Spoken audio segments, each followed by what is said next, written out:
God secures me by covering me with his love. Why on earth would he want to cover us?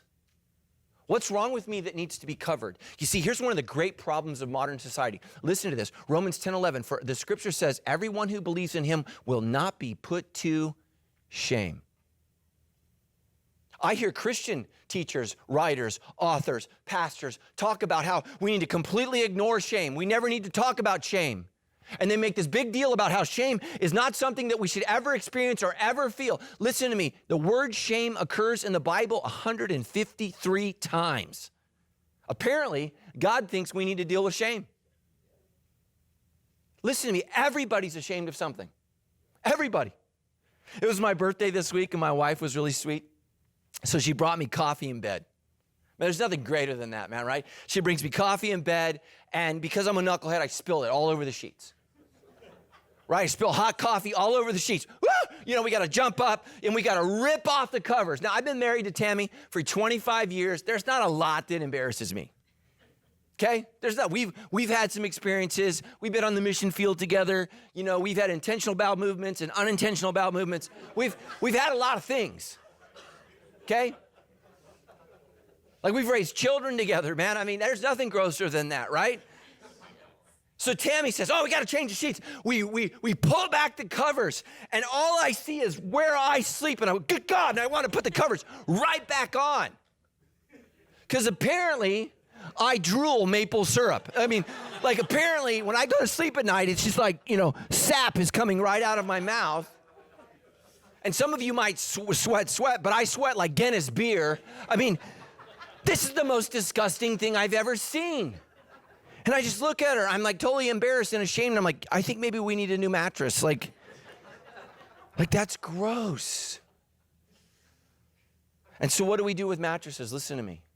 We cover them. Because you don't want to see what you're really like. You know what a mattress is? Honest. This is what you did.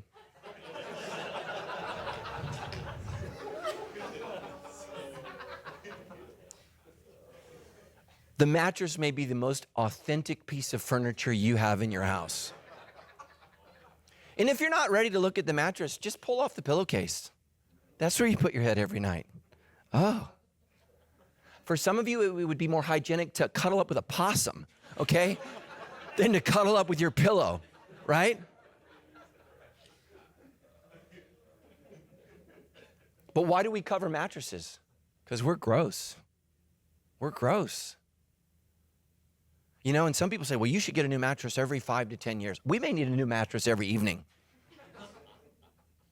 And so what we do is we cover what we're embarrassed of. And so here's what modern society has done. We cover shame, we cover shame, we cover shame, but we never deal with shame.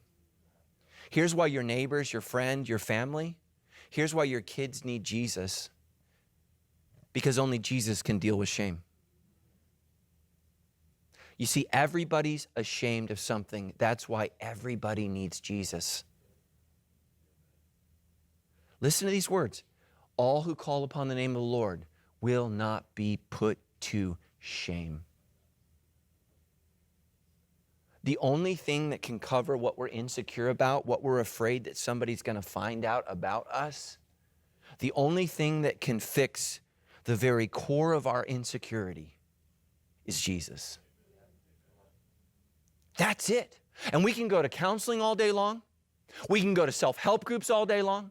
We can do yoga. We can go on spiritual retreats. We can hum and yom, and we can do all kinds of things. But if we don't cover that which we know deep down inside something's wrong, we're going to struggle our whole life. And listen to me, parents, those of you who are raising teenagers, this is what happens when your sweet, loving, beautiful, amazing kid hits puberty. They become very, very aware that there's something wrong. And so we lie to them. And we say, nothing's wrong. You're perfect. That's not helpful. Jesus is perfect. And what's wrong with them is not their nose, their ears, or their weight, or their height, or their width. What's wrong with them is they're a sinner. And they've just become very, very aware that there's something not right. And that's why young people today need the gospel. And we don't help them by telling them they shouldn't feel ashamed, because then all we do is we make them feel guilty for the spiritual reality that they live in every day.